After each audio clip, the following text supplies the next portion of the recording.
On est là, ça a marché. Bon, bonjour, bonsoir, tout le monde.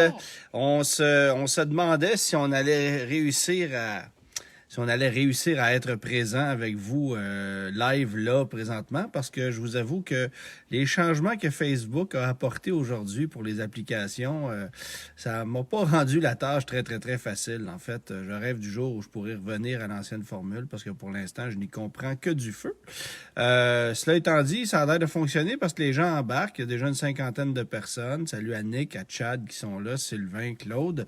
Bon, ben, ça fonctionne. Alors, c'est le principal. c'est le principal, exactement. Et on va en profiter pour saluer les gens des 4 régions qui ce soir peuvent nous écouter tout en savourant un club sandwich assis dans un restaurant. C'est-tu commencé? Le 8 février. C'est le 8 février, c'est pas encore. Pas trop vite. OK, tu vois, ça s'en vient prochainement. Parce que je me suis dit, il y a peut-être des gens qui sont dans le stationnement d'un Benny en train de manger un club sandwich dans leur char qui nous écoutent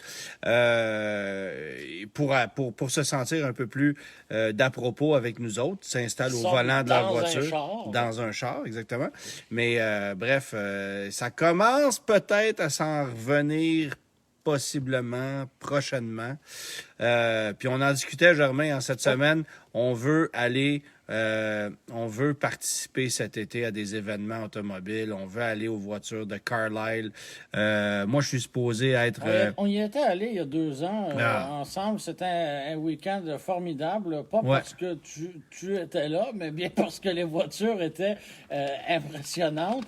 Et de voir un bassin de voitures différentes de celles qu'on voit dans la plupart des événements du Québec, c'est intéressant. C'est une exposition qui était ciblée sur les voitures importées, donc beaucoup de japonaises, beaucoup de voitures européennes. Mais pas des voitures européennes, pas de la AMG, là. On parle de Volvo, des vieilles Audi, des Saab. Oui, il y avait un rassemblement Citroën absolument génial. Ouais, c'était le 100e anniversaire. Et salutations à Philippe-André Bisson qui nous regarde. On va parler de Cadillac. C'est ça, on va en parler de Cadillac, Philippe. Là, c'est correct. Philippe-André Bisson est le directeur de communication pour General GM. Motors voilà. Pour le Québec. C'est ça. Et Philippe avait quelques mots à me mentionner suite à mon review de la Cadillac CT4, mais était très heureux de celui de la CT5. Donc, les choses s'équilibrent. C'est les joies du métier. Exactement. Bon, ben là, on parlait évidemment de Carlisle. C'est aux États-Unis. Je pense que il est peut-être un peu poussé de penser qu'on va être là au mois de mai. Là. Je pense que puis j'avoue que j'ai pas vraiment envie de traverser la frontière. Non, c'est ça, exactement. Par contre, mais de voir tout le monde travailler sur sa voiture, certains sont en train de restaurer des véhicules. On en a parlé ici là, de ta Datsun. Bon, est-ce qu'elle serait prête pour le mois de mai? Je sais pas.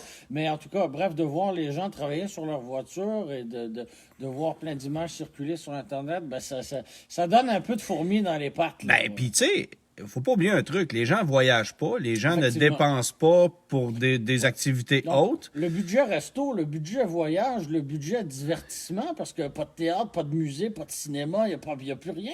Donc, je pense qu'il y a des autos dont la restauration avance peut-être un peu plus vite que prévu. Mais il y a quand même des façons de se divertir, comme par exemple écouter les fameux lives du mercredi de Germain et Antoine. On a écouté d'ailleurs, en fait, on a lu les commentaires, puis c'était assez unanime, si je me trompe pas, concernant l'heure. Beaucoup étaient en faveur du 19h, là.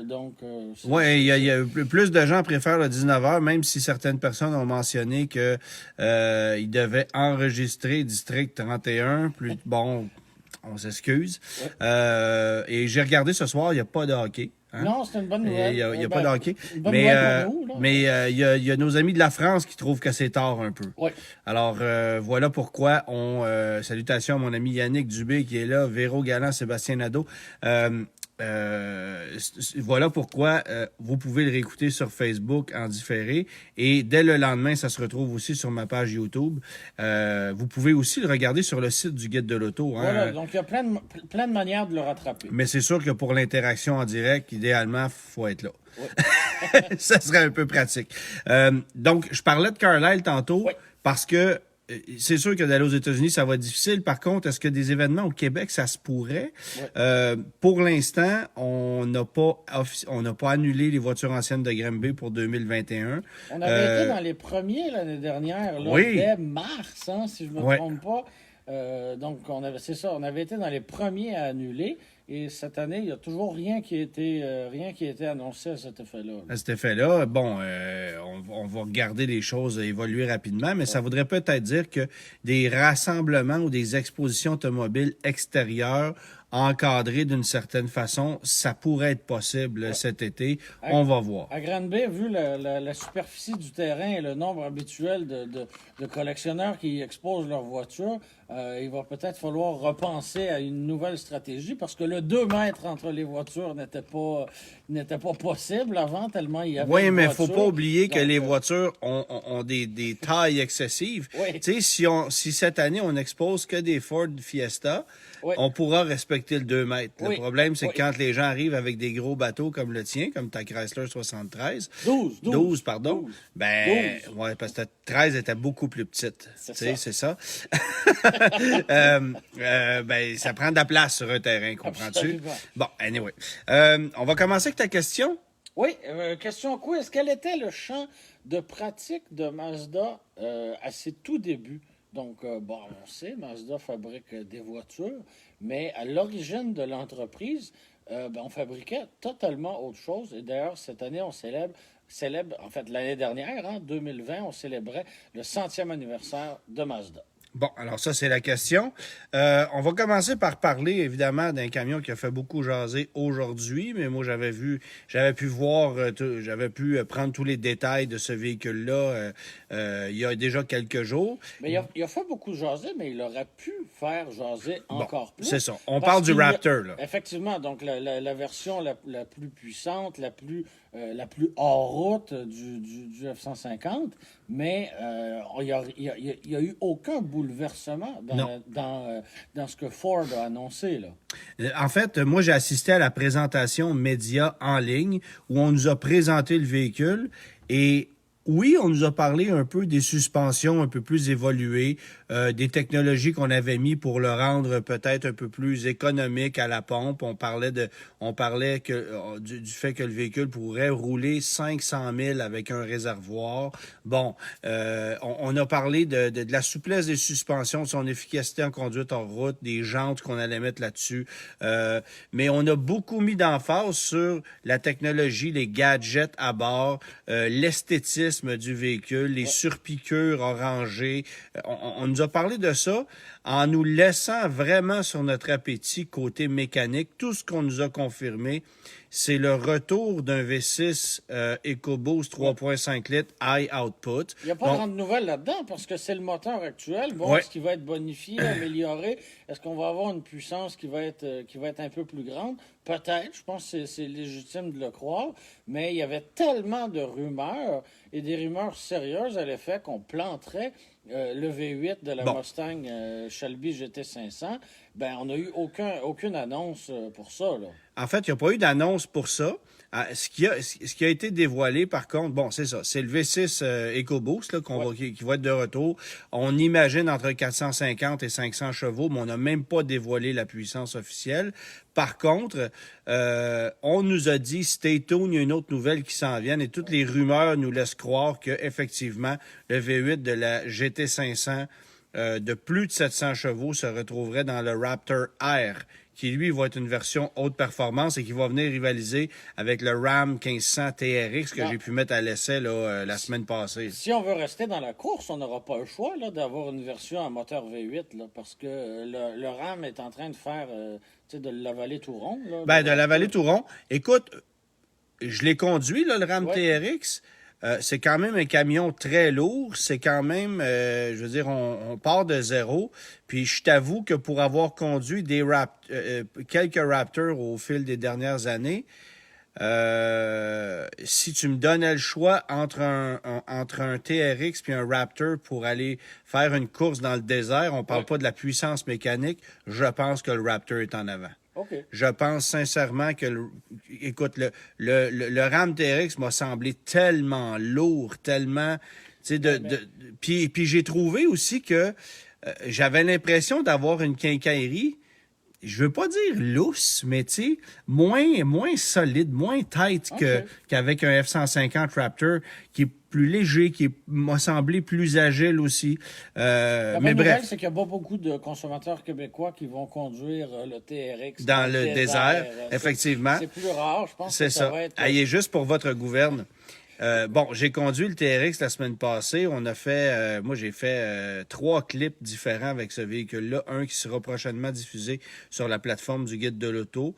Un que j'ai fait pour mes réseaux sociaux, qui est aussi sur le Guide de l'auto. Et un clip que j'ai fait pour Salut Bonjour. J'y étais dimanche matin. Je me suis promené avec le camion, OK?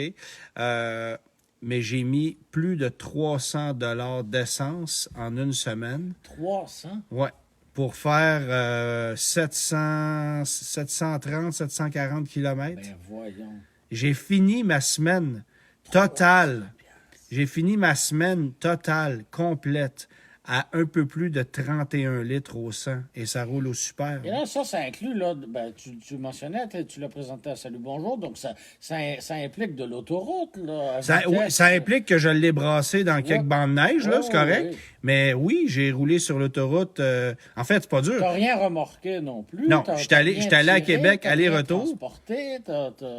C'est ça. J'étais allé à Québec, aller-retour. Il faisait pas chaud. Là. On était à du moins 18, moins 20. Je suis bien d'accord. Mais j'étais sur régulateur de vitesse à 115 et j'ai fini l'aller-retour. Là. Juste le calcul aller-retour que j'ai réinitialisé l'odomètre journalier. Félicitations. Hein? Merci. L'OQLF sera fier de toi. Je sais. Et ne serait pas fier de dire que je roule 115 que ça nous a. Parce que ça, là, c'est vraiment illégal. Excusez. Bon. Et tu vois, j'ai fini à 24 litres au 100. Autoroute seulement 115 sur le régulateur de vitesse. Wow. Fait que c'est quelque chose. Oui. Moi, c'est un véhicule qui coûte cher. Hein? On parlait de 100 000 et plus. Si on 118, celui que j'avais. Quelques options. Mais c'est un véhicule qui coûte cher aussi à rouler. Ah, épouvantablement. Mais je veux dire, tu sais, ça arrive que je me retrouve avec des véhicules qui vont rouler à du 12, 13, 14, un pick-up, là, des fois, bon, t'es à 15,5, 16. Mais là, 24 autoroutes seulement. OK, on aurait été en été, j'aurais roulé à 21.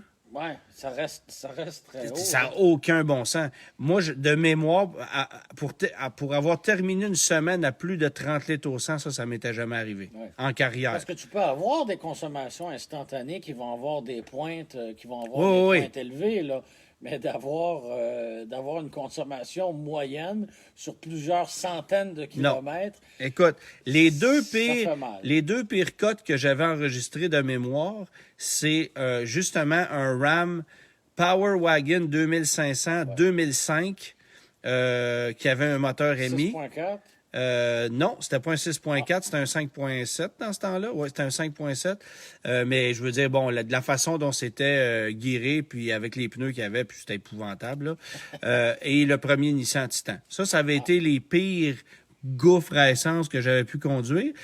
Ironiquement, je regardais mes notes récemment et le Ram SRT10 à moteur V10 de Viper, j'avais roulé, j'avais fini à 19,1 litres au 100 de moyenne. Hey, c'était économique dans le temps. Hein? Ce qui était effrayant, tu vas me dire, mais là j'ai un véhicule, je veux dire, c'est 702 chevaux, c'est tout ce que tu voudras. Ça fait le 0-100 en 4,2 secondes, un monstre de même qui pèse 6350 livres. C'est effrayant. Mais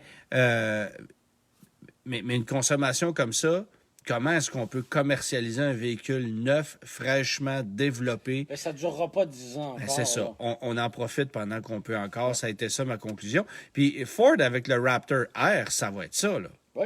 Ça va être ça. Mais ça va être une mécanique, bon, peut-être un peu moins violente au niveau de sa technologie. Tu sais, je veux dire, c'est... Le 6.2 Supercharge de Chrysler, d'ailleurs, il y avait une rumeur, il y avait un message cette semaine des gens de Chrysler qui stipulaient que les jours de ce moteur-là étaient comptés.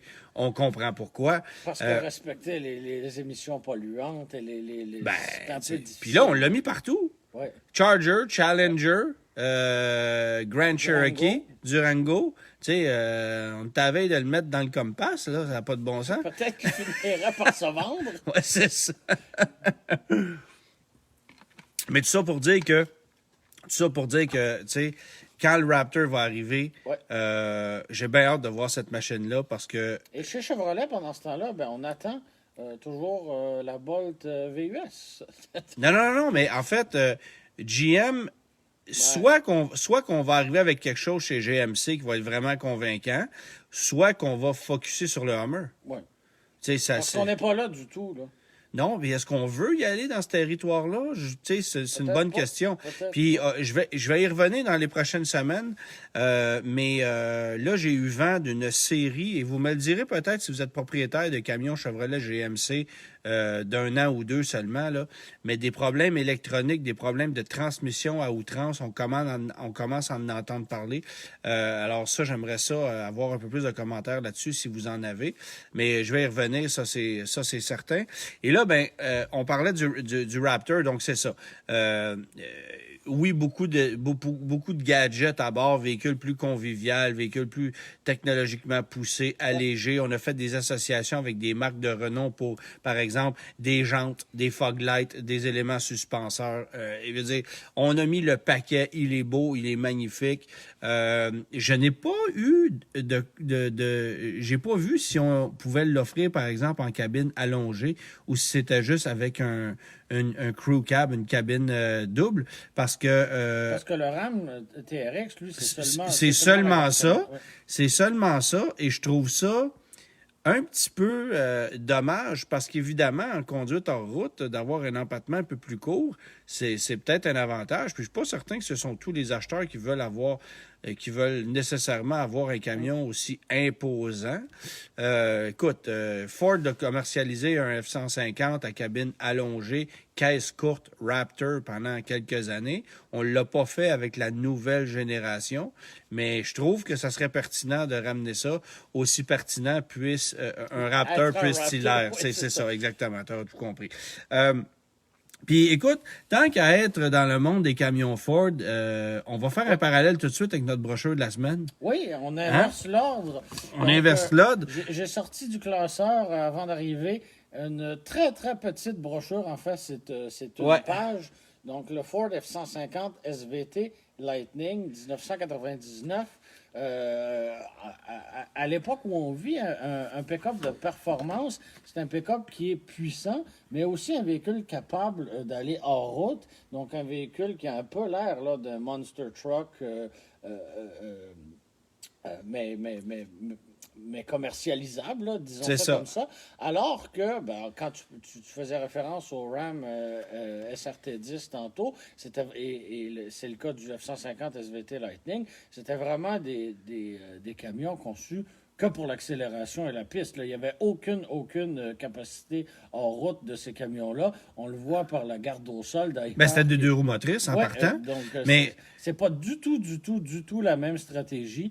Donc, c'est spécial de voir comment tout ça a évolué, parce qu'aujourd'hui, pick-up performance égale hors route, alors qu'on n'était pas là du tout auparavant. Puis, je dirais que les premiers qui se sont lancés dans le genre, si ma mémoire est bonne, c'est Dodge, à la fin des années 70, avec le Little Red Express. C'était pour contourner les lois sur les émissions polluantes et la cylindrée à l'époque, parce que on devait limiter les voitures pour justement limiter les émissions polluantes émises par la voiture, mais on pouvait contourner le tout avec un camion. Avec un camion. Alors, Dodge avait lancé un Ram. On s'était basé sur une camionnette Ram Adventurer, bien simple, mais on avait mis un 360 4 barils avec des échappements le long de la cabine. Je pense de mémoire que la puissance était de 235 chevaux en 78, et ça en faisait le véhicule de production américain le plus puissant, même devant la Corvette. Comme quoi, la puissance était assez décevante à cette époque-là. Mais on avait trouvé, c'est ça, une petite faille dans la législation américaine. Et il était rouge avec des décorations dorées, caisse avec la caisse courte, il était step-side. Donc, il y a eu un équivalent qui s'appelait Warlock aussi. Qui était en noir. C'est ça. Mais on avait eu une idée de génie avec Dodge à ce moment-là. Aujourd'hui, c'est assez recherché par les collectionneurs. Ouais. Il y a eu un autre bel exemple de camion de performance là, dans les années 90 avec le Chevrolet 1500 auquel on avait... le 454 SS. Le 454, là, qui est assez rare aujourd'hui aussi. Assez sobre, hein, quand même. C'est pas un véhicule... C'est-à-dire qu'on est arrivé avec ça en 1990, littéralement. Et la réplique de Ford au 454 SS de Chevrolet, ça a été le premier F-150 Lightning. Dont on ne parle jamais. C'est parce qu'on ne l'a pas eu au Canada. Il a été offert uniquement aux États-Unis, basé sur l'ancienne génération du F-150. Et ça, c'était un moteur 5.4 litres. Là, je me souviens plus de la puissance, mais c'était de mémoire, c'était sous les 300 chevaux. Mais c'était en rouge et en blanc. Moi, j'ai vu un type à Laval qui en possède un. Que je croise l'été à l'occasion, mais ce sont des camions très, très rares, là, évidemment. Puis après ça est arrivé ce Lightning-là, que vous voyez ici, qui a été popularisé dans le film Rapide et dangereux, Fast and Furious, ou, comme aurait dit une certaine personne à Saint-Eustache, Fergus and the Fergus. Oui, dans un célèbre Vox Pop. Ça, c'était génial. Bref, ce camion-là est aujourd'hui très recherché, un Lightning comme celui-là. Et la réplique de Dodge à ça a été le SRT10, le Ram SRT10 qu'on a lancé 2004, je crois, qu'on est arrivé avec ça sur le marché. Puis c'est pas dur, les Ram SRT10, si tu as une cabine régulière, c'est boîte manuelle 6 vitesses, et si tu as une quad cab, c'est l'automatique. C'était assez particulier, le quad cab, avec les grandes jantes style Viper. C'était... Je peux te dire, pour l'avoir conduit sur le circuit du Mont-Tremblant, ce camion-là, que c'était assez particulier à conduire. Je sortais d'une Viper, après avoir fait quelques tours de piste, accompagné de Claude Bourbonnais, d'ailleurs. Et stationne la Viper, prend le volant du Ram. Écoute. C'était un peu différent, là. L'expression conduire un spa est venue naturellement cette journée-là. Ça n'a aucun bon sens, le transfert de poids. C'était mou, c'était épouvantable. C'était même pas si rapide que ça en ligne droite. Tu sais, oui, mais écoute, c'était juste idiot. Comme produit, sauf qu'en même temps, aujourd'hui, d'avoir ça, c'est quand même quelque chose. C'est une très belle curiosité. Bon, on va parler, avant de parler de la suggestion de l'Acada, un mot sur Cadillac, je pense que ça vaut la peine. On va rester dans les véhicules de performance. Donc, Cadillac a dévoilé cette semaine des versions Blackwing. On arrive donc avec une nouvelle nomenclature, version Blackwing des CT4 et des CT5, donc les berlines de nouvelle génération. On avait déjà des versions V. Qui suffisait probablement à bien des gens, mais les amateurs de CTSV ou d'ATSV par le passé trouvaient peut-être que c'était insuffisant. L'amateur de AS. Je pense qu'ils ne sont pas nombreux. Il y a ça les amateurs de CTSV, il y en a des amateurs d'ATSV. Je pense qu'il n'y en a pas beaucoup. C'est un véhicule méconnu, là, mais qui payait? Moi, je me souviens d'avoir vu une facture pour une ATSV à 86 000 $. Moi, je me souviens d'avoir vu une ATSV traîner dans une salle d'exposition d'un concessionnaire pendant des mois. Oui, non, mais je veux dire, la CTSV, ça dépassait 100 000. Oui. Une ATSV à 4... Qui achetait ça? C'est incroyable. Mais c'est une voiture de collection aujourd'hui parce que c'est très, très, très rare. Mais c'est un véhicule désirable, là. C'est pas inintéressant. Oui, mais à prix égal, achetais-tu ça ou une M3, une M... Bon. On va y penser 2 secondes. C'est ça. Voilà. Maintenant, ce qu'on a dévoilé, c'était 4 et c'était 5 Blackwing. Ben, c'est une évolution de ces deux voitures. Va rechercher le niveau de puissance des voitures qu'on commercialisait à l'époque. Et on les vend moins cher, mais avec des machines encore bien plus convaincantes. Là. Et là, pour la CT4, c'est un V6 3.6, mais biturbo. Et on est à 472 chevaux. Donc, c'est assez impressionnant, compte tenu de la dimension du véhicule. Puis CT5, c'est le V8 suralimenté qui est à 668 ça, chevaux. c'est ça. Parce que démentiel. La CT4V, si ma mémoire est bonne, je pense que l'ATSV était à 464 chevaux dans le temps. Donc, j'ai l'impression qu'on ramène... J'ai pas regardé les spécifications complètes, là, mais j'ai l'impression qu'on ramène un peu le même véhicule qu'on vendait à cette époque-là, mais on le ramène avec un prix plus raisonnable, puis bon, peut-être dans une formule un peu plus renouvelée. Je pense pas de toute façon que c'est la voiture qui va connaître le plus de succès entre les deux. Je trouve génial que les deux soient disponibles avec une boîte manuelle. C'est ça. Ça, c'est génial. Bon, ces deux voitures à roue motrice arrière, donc propulsion, on mise vraiment très, très gros sur une poignée d'enthousiastes. Mais imagine-toi une CT5V avec un moteur V8 suralimenté de 668 chevaux, manuel, 6 vitesses, propulsé. Ça va être quelque chose. Puis c'est la dernière fois que vous allez voir quelque chose comme ça chez GM. C'est écrit dans le ciel.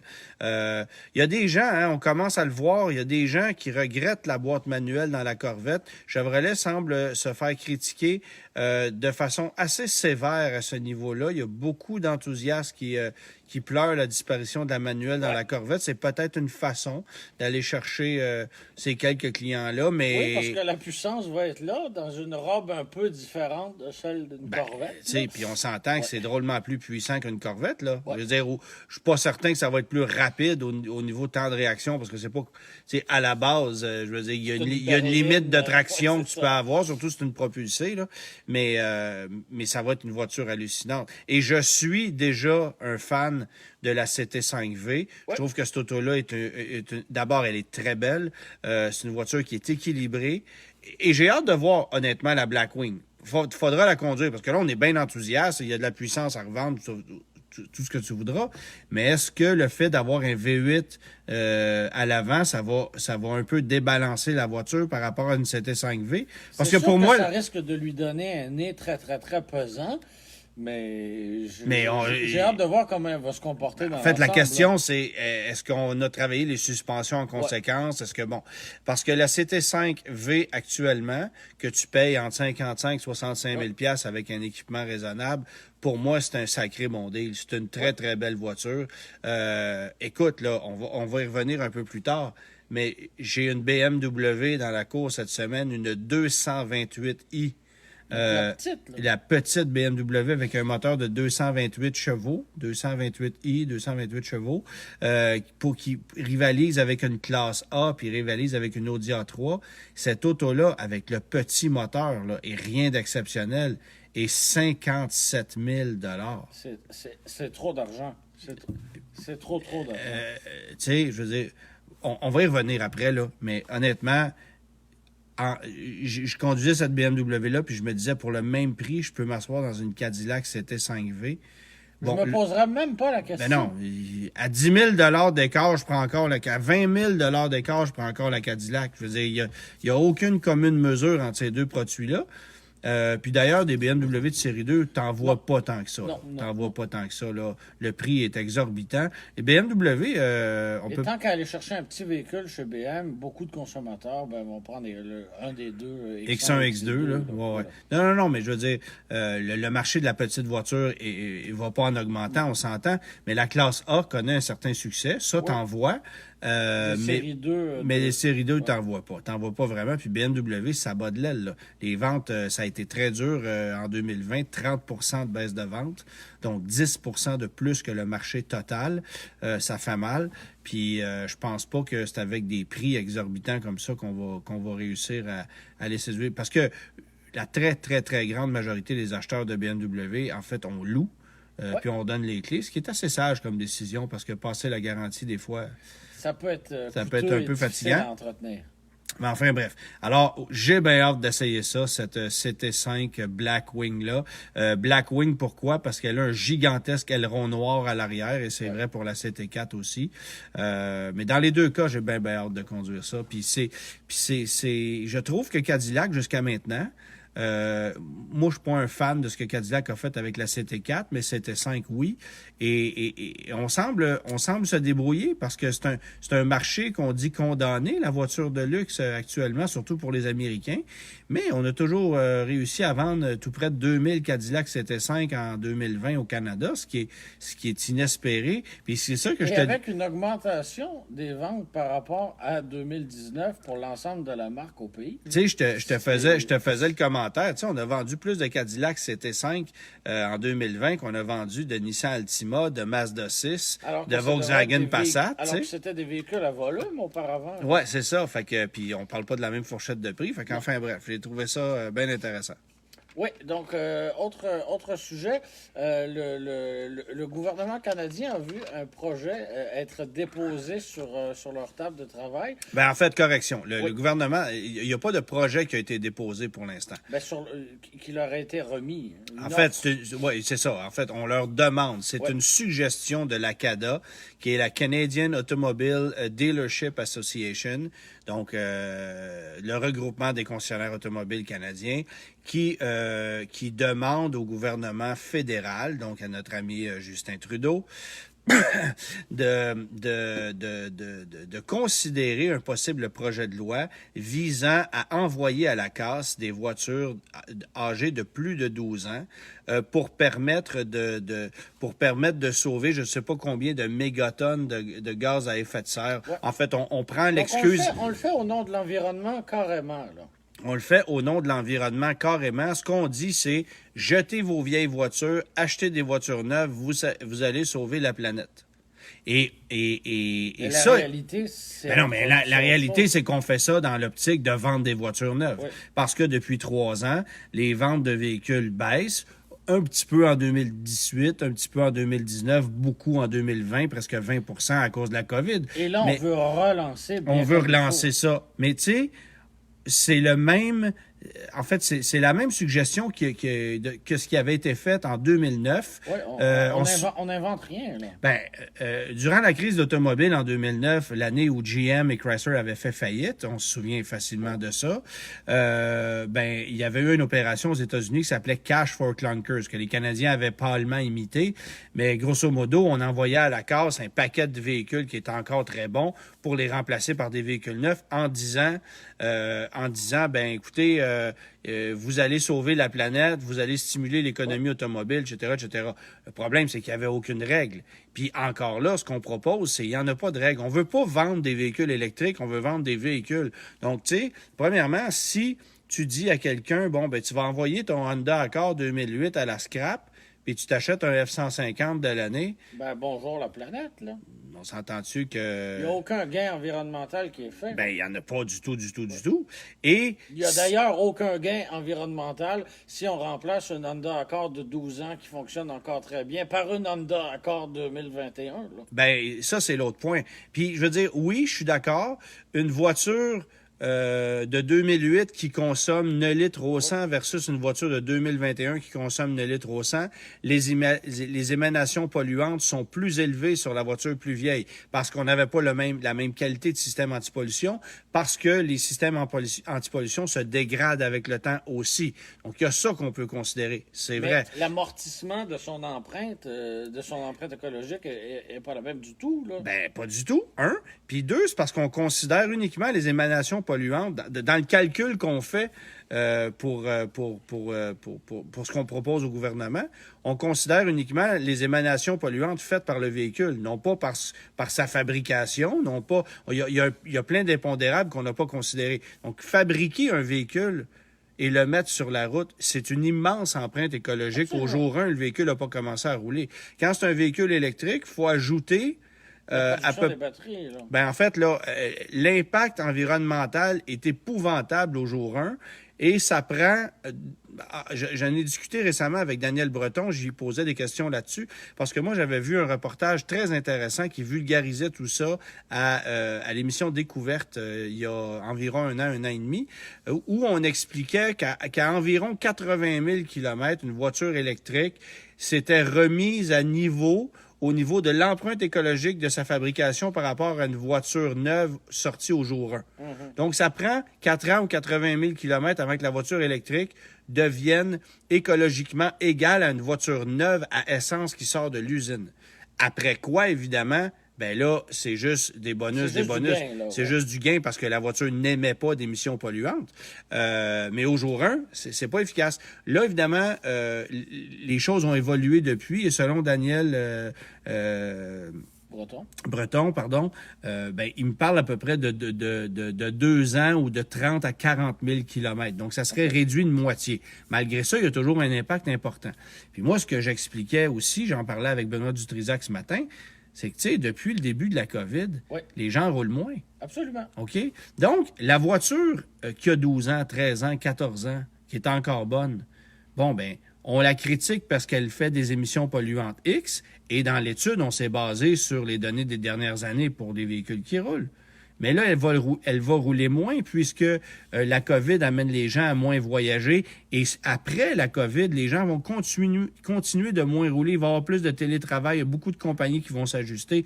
Donc ça n'a pas été pris en considération. Et si les gens roulent moins et qu'on s'achète un véhicule neuf, bon, ben le gain au niveau de son empreinte écologique est prolongé. Oui. Donc, la période d'amortissement est prolongée. Exactement. Donc, moi, je suis sévèrement contre ce projet de loi-là qu'on veut déposer. En fait, on ne l'a pas déposé, qu'on suggère, si tu veux. Et je prône beaucoup plus l'entretien des véhicules actuels. Tu sais, je suis pas contre le fait qu'on prenne un Chrysler Aspen 2006 complètement ruiné puis qu'on l'envoie à la casse. Un véhicule comme ça qui roule à 21... Ils vont voir leur véhicule d'occasion à la maison qui est encore dans un état tout à fait acceptable. Ben, ils vont se dire aussi bien aller récolter un chèque du gouvernement avec ça. Oui, puis il faut que tu fasses attention parce que vous avez, par exemple, je sais pas moi, une Pontiac Vibe 2008 à la maison. Ouais. Bon, OK, ça vaut pas grand-chose. Peut-être que vous allez réussir à la vendre 2500 $ sur Kijiji. On va vous en offrir 2500 $, 3000 $. Donc, c'est facile pour vous, peut-être, mais il faut comprendre une chose, les voitures d'occasion, elles ont grimpé en valeur. Donc, même votre minoune, vous avez peut-être l'impression que ça vaut plus rien et finalement, ben, l'auto pourrait valoir 2, 3, 4 000 $ et vous n'en avez aucune idée. Parce que les véhicules valent aujourd'hui beaucoup plus cher qu'à date égale l'année passée en équivalence, là. Je veux dire, il n'y a pas de véhicules qui ont pris de la valeur tant que ça, oui, dans certains cas, mais disons que la dépréciation en pourcentage est beaucoup moindre cette année que ce qu'elle était l'année passée. Puis bon, ben, si vous avez une voiture qui a 10, 11, 12 ans, ben, rendu là, il n'y a plus de dépréciation, là. C'est une question de condition, c'est une question d'état.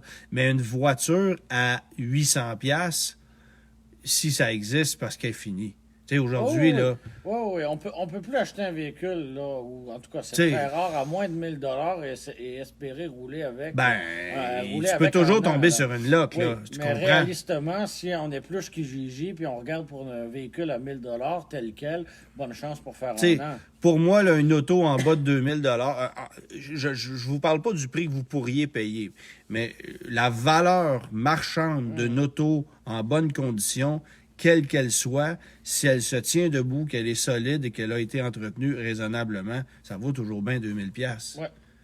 On paye des running 300 $, là. Fait que, tu sais, bon, à un moment donné, là... Vu comme ça. C'est ça. Donc l'idée, si on voulait vraiment aider la planète, l'idée serait peut-être plutôt de mettre sur pied un programme pour favoriser l'entretien automobile, pour s'assurer que le parc automobile qu'on a au pays soit en meilleur état, plutôt qu'en nous enfonçant des véhicules neufs.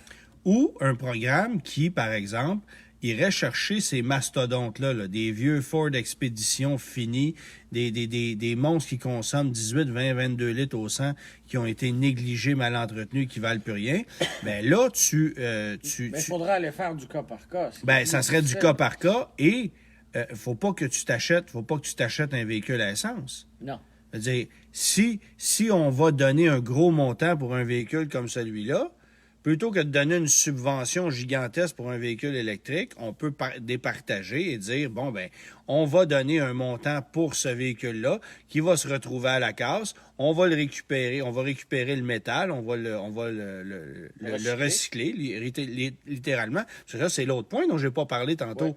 Imagine la quantité de véhicules, si on fait des chèques de 3 000 $ à tout le monde, la quantité de véhicules qui vont se retrouver à la scrap. Ouais. Je veux dire, à un moment donné, là, on peut pas juste tout presser ça. Là. Il y a un impact écologique que d'enfouir ou de se débarrasser de vieux véhicules qui sont encore bons. Ça Absolument. Aussi, il y a un impact. Là.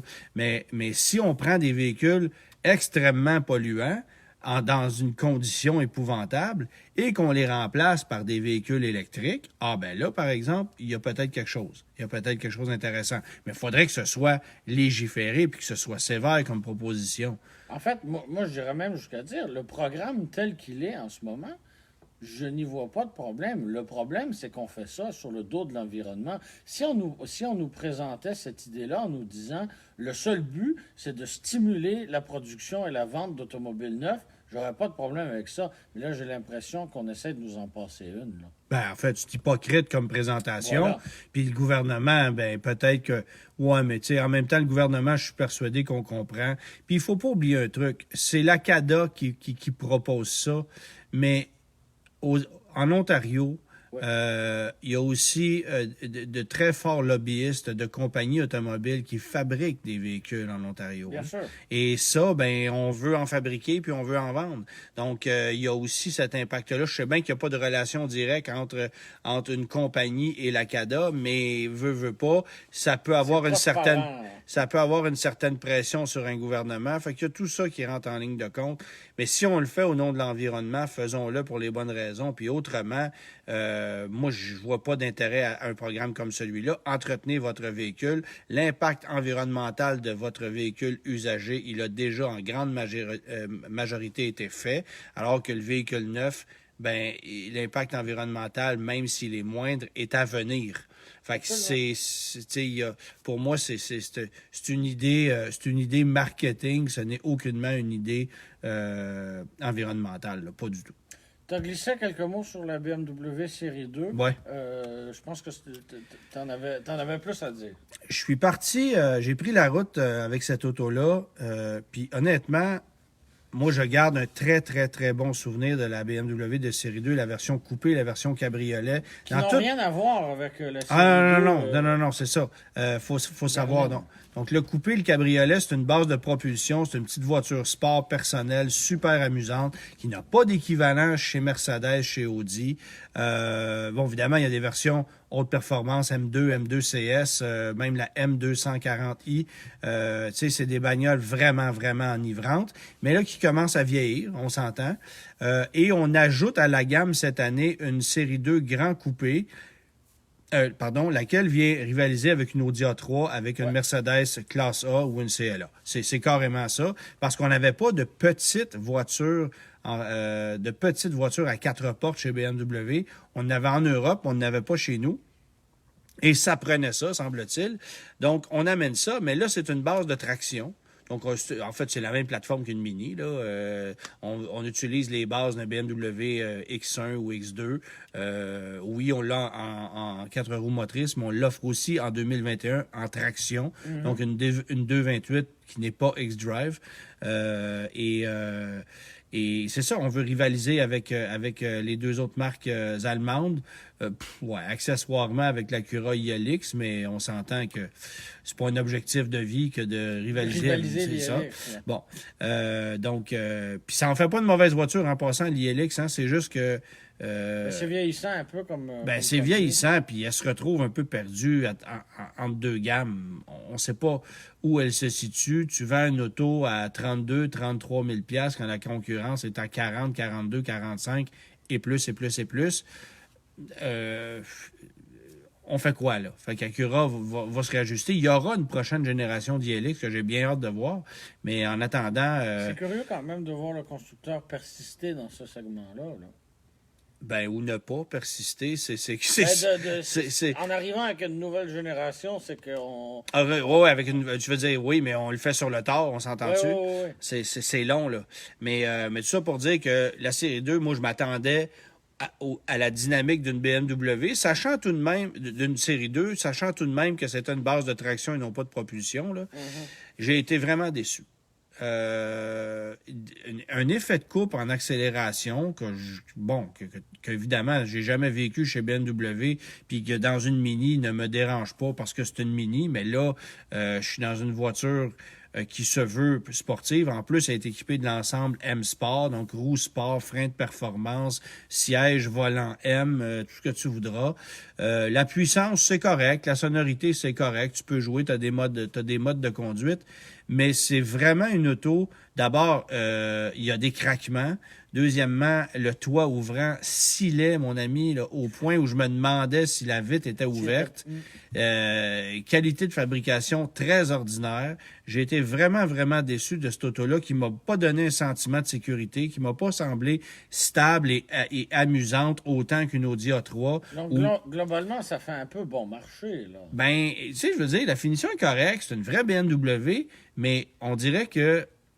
Elle se comporte pas comme une vraie BMW. Non, ça c'est sûr. Puis on dirait qu'on l'a développé un peu avec de la paresse. Tu sais, on n'a pas mis les efforts qu'il fallait. Fait que j'ai été bien déçu. J'ai hâte de conduire une M235i grand coupé pour voir si... C'est pas long du tout, hein, comme nom de modèle. Une M235i X-Drive grand coupé? Oui. Ouais, c'est pas pire. Pas long. Ça me rappelle la Acura 3.2 TL Type S et Spec qu'on avait vendue. C'était pas pire, ça. C'est un exercice de diction. Oui, exactement. Mais tu sais, c'est pas la mécanique le problème, c'est vraiment la conception même de l'auto. Ça m'a déçu. Est-ce que c'est le cas de cette voiture-là? Est-ce que c'est un cas isolé? Moi, je pense pas nécessairement. Je pense que c'est une auto qui est juste un peu décevante. On l'a apporté parce que ça prenait quelque chose comme ça. Mais je pense pas nécessairement que c'est ce qu'on veut vendre. Et honnêtement, parce que je vous ai parlé des prix tantôt, rendu là, tu t'en vas dans une série 3, tu te poses même pas la question. Et t'es dans une toute autre Ben voiture, non, tu te poses même pas la question.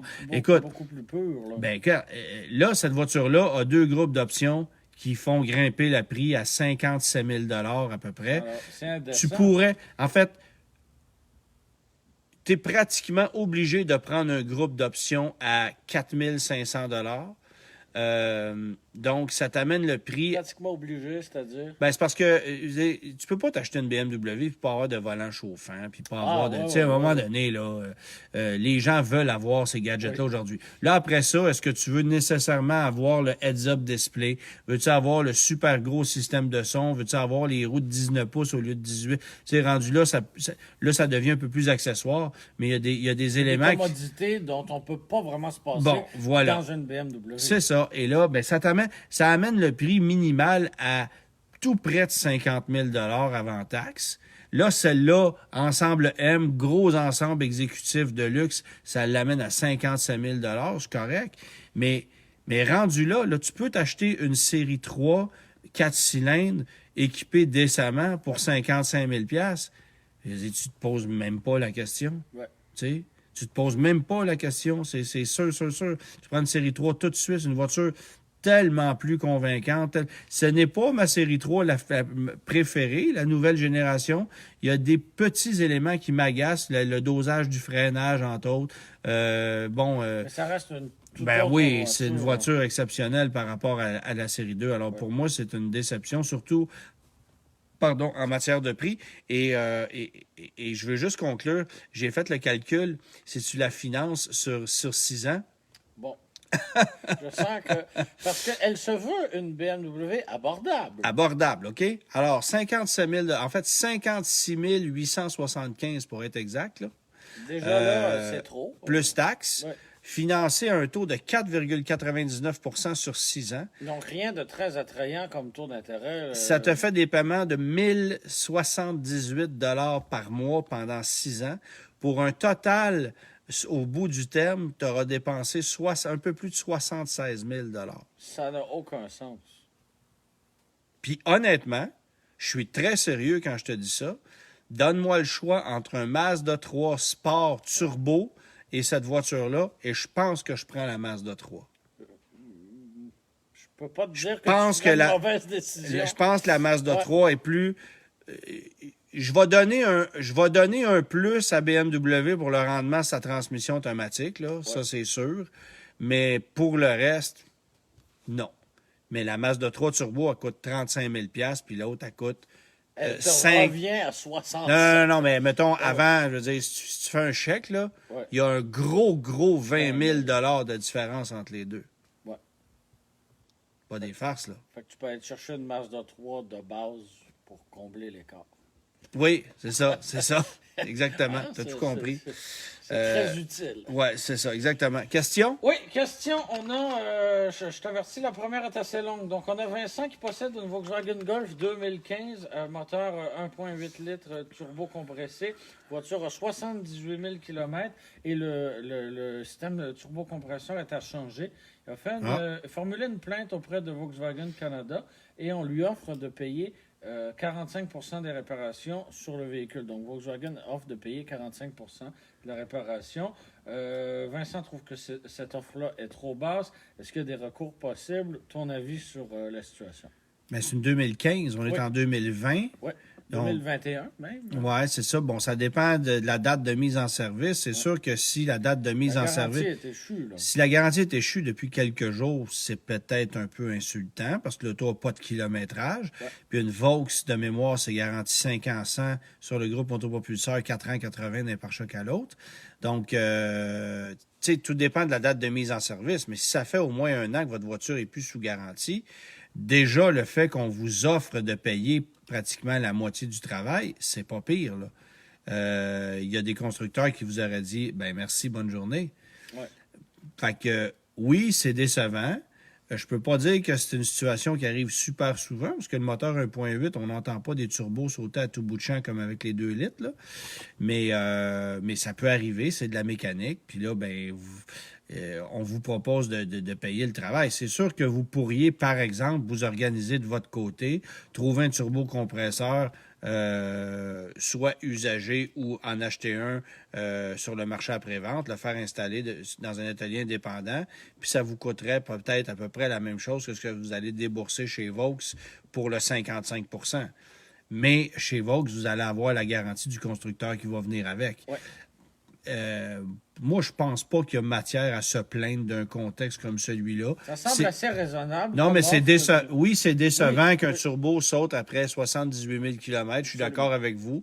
Mais, je veux dire, si Volkswagen met de l'eau dans son vin puis qu'on accepte de payer malgré que la garantie... Bon, évidemment, là, si la garantie a été échue la semaine passée, c'est une chose, là. Mais si ça fait un an, c'est pas pire. Bon, OK. Excellent.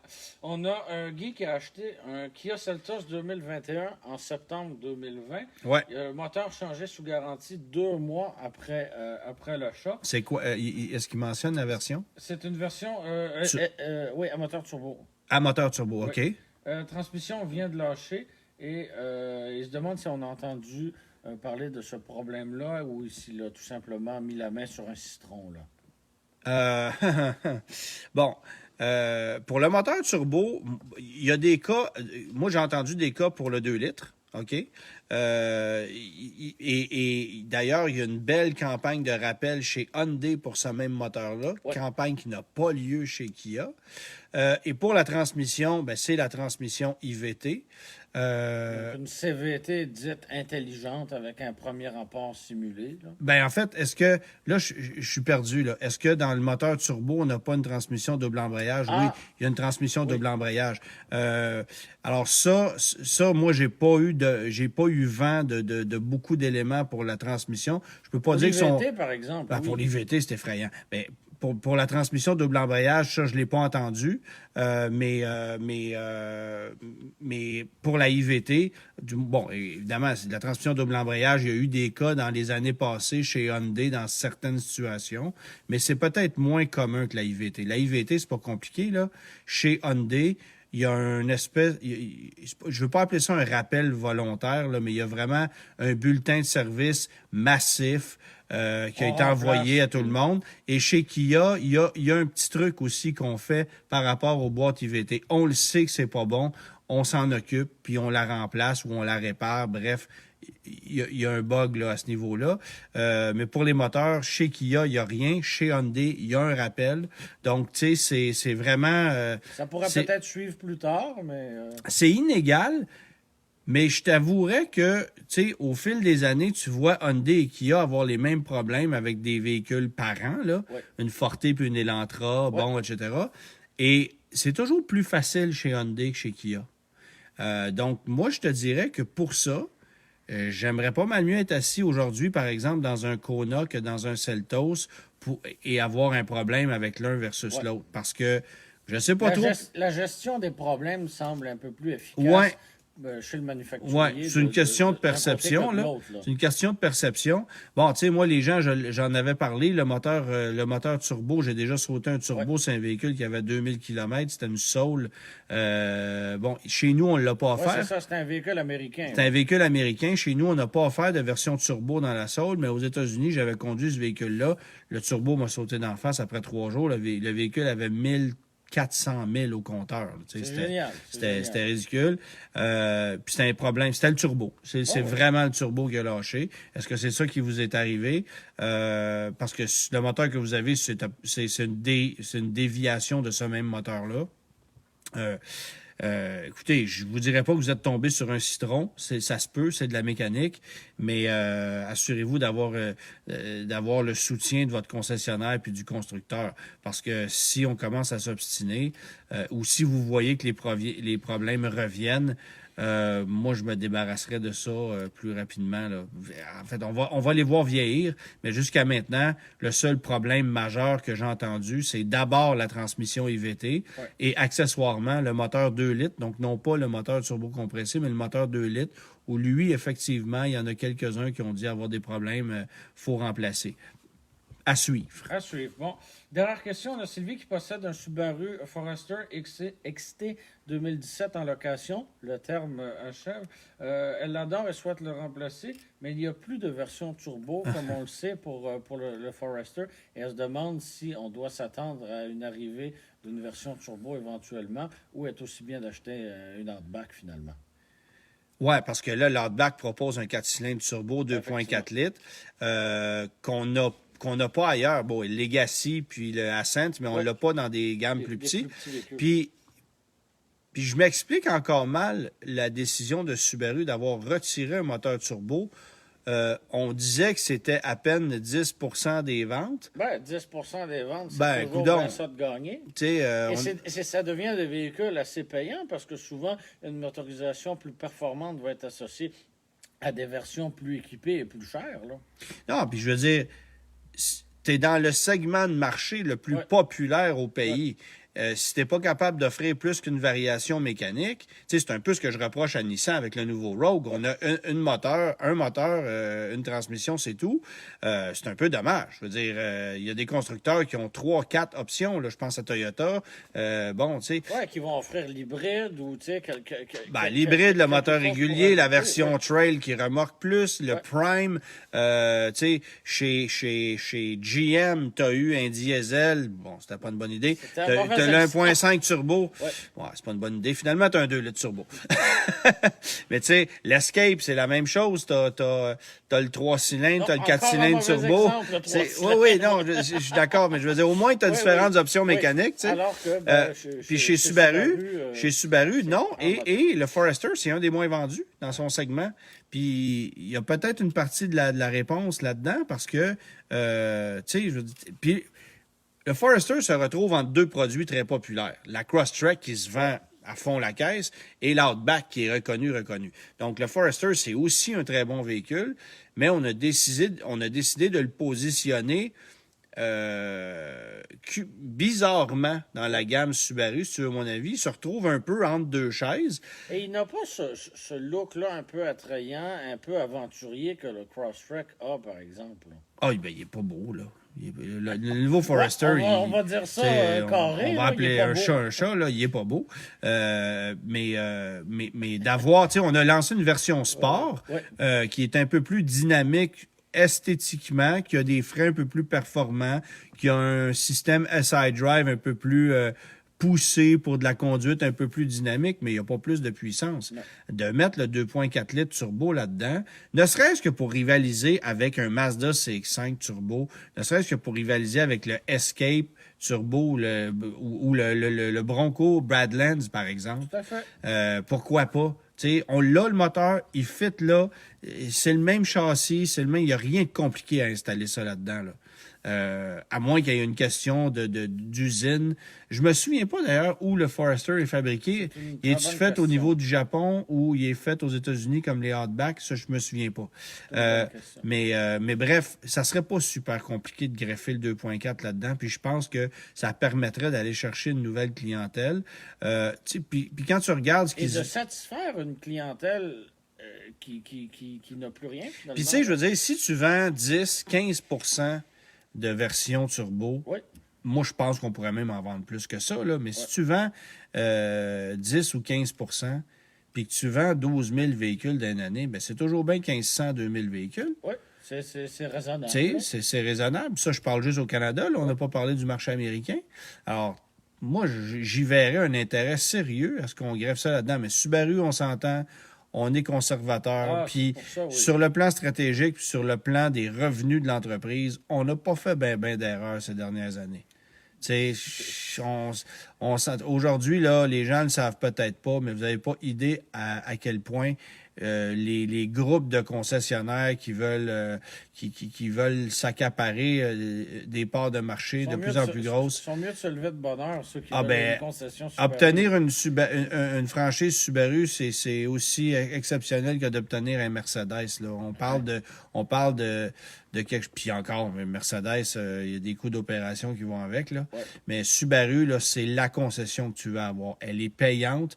Tu as une clientèle fidèle et qualifiée. De la deuxième chance au crédit chez Subaru, là, il n'y en a pas beaucoup. Il y en a, là, mais proportionnellement avec un Nissan, un Hyundai, un Dodge, on n'est pas là du tout. Là. Fait que t'as ça aussi, c'est que c'est une clientèle plus pragmatique, qui a les moyens de se payer des Mercedes, des Audi, mais qui s'achètent des véhicules plus pragmatiques. Plus raisonnables. Tu savais que c'est chez Subaru qu'il y a le plus grand nombre de véhicules qui sont payés cash. Ah oui, hein? Toutes marques confondues, là. Peut-être pas Ferrari, là, OK? Mais dans les marques, disons, généralistes. Et même de luxe, même de toutes les marques de luxe allemandes, etc., incluant Porsche, là, puis tout ça. C'est Subaru qu'on paye des voitures cash le plus souvent. C'est quand même quelque chose. Parce que dans beaucoup de marques de luxe, on loue, on redonne les clés. Mais chez Subaru, les gens, Le désir de possession est encore là, puis visiblement... Je vais acheter l'Outback beige qui est ici. Pour remplacer l'Outback beige qui est là-bas. Voilà, puis ça marche. Et elle s'agence à merveille à mes bottes. Fantastique. Exactement. Les gros préjugés, mais voilà. On est dans un environnement qui est assez, d'ailleurs, fait que on est bien mal placé pour parler. Sur ce, voilà. Bonne fin de soirée à tous. Ouais, exactement. Puis on sera de retour la semaine prochaine. Peut-être pas dans 2 semaines. En fait, on va peut-être changer la plage dans 2 semaines parce que il y a un possible programme qui s'en vient pour nous sur lequel on vous reviendra. Mais enfin bref, on vous tient au courant. Et on est là cette semaine à 19h. Suivez ma page Facebook la semaine prochaine pour savoir à quelle heure on y sera. Parce que, évidemment, on est en période d'ajustement. Oui, il y a le COVID, mais oui, il y a l'intérêt du public. Nous, je vais me baser un peu sur le trafic, sur les commentaires pour voir ce que les gens préfèrent. Puis voilà. Et pour ceux qui voudraient écouter ou réécouter cet épisode-là, si vous avez vraiment rien d'autre à faire. Ou des gens qui viennent juste d'arriver. Des gens qui viennent d'arriver puis qui veulent le voir depuis le début. Ma page YouTube, c'est disponible dès demain. Sinon, vous l'aurez sur Facebook et sur le site, et surtout sur le site du Guide de l'auto aussi. La vidéo est disponible en entier dès le lendemain. Alors voilà, merci d'avoir été là tout le monde. Bonne soirée. Et bonne soirée.